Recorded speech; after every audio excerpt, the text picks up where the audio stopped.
আমরা যে দাবিগুলো নিয়ে আজকে এখানে দাঁড়িয়েছি, দাবিগুলোর মধ্যে প্রথম দাবিটি হচ্ছে যে no MBBS, no BDS, no doctor. MBBS BDS ছাড়া কেউ ডাক্তার পদবি ব্যবহার করতে পারবে না, এটি হচ্ছে আমাদের প্রথম দাবি।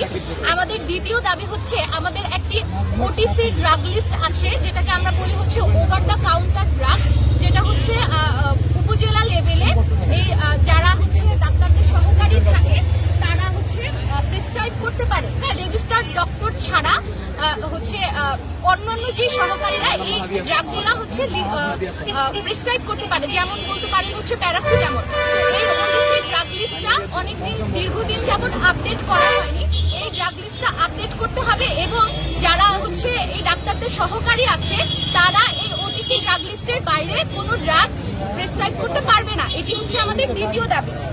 আমাদের তৃতীয় দাবি হচ্ছে যে বর্তমানে আমাদের দেশে যে ডাক্তারদের সংকট আছে এটির নিরসনে এই বছরে 10,000 ডাক্তার নিয়োগ করতে হবে এবং পরবর্তী বছরগুলোতে প্রয়োজন অনুসারে 4,000 থেকে 5,000 ডাক্তার নিয়োগ করতে হবে। আমাদের চতুর্থ যে দাবি সেটি হচ্ছে যে এই যে অপ্রয়োজনীয় যে ম্যাক্স প্রতিষ্ঠানগুলি আছে সেগুলি বন্ধ করতে হবে এবং সরকারিভাবে যেগুলি চালু আছে সেগুলিতে তাদের সংখ্যাটা লিমিট করে দিতে হবে, যেন এই যে অপ্রয়োজনীয় যে সংখ্যাগুলো বৃদ্ধি পাচ্ছে এটা যেন না হয়। এবং আমাদের 5 নাম্বার দাবি হচ্ছে আমাদের চিকিৎসা ব্যবস্থার একটা সুরক্ষা আইন পাশ করতে হবে।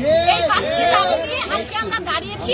এই দাবিগুলি আদায় না হওয়া পর্যন্ত আমরা রাজপথে থাকবো এবং আপনারা জানেন যে সরকারি বেসরকারি মেডিকেল সহ 110টি মেডিকেলে আমরা কমপ্লিট শাটডাউন ঘোষণা করেছি। আমাদের দাবি আদায় না হওয়া পর্যন্ত কোর্ট যতদিন আমাদেরকে রায় না দিচ্ছে, একটা সঠিক রায় না দিচ্ছে, ততদিন পর্যন্ত আমরা রাজপথে থেকে আন্দোলন চালিয়ে যাব।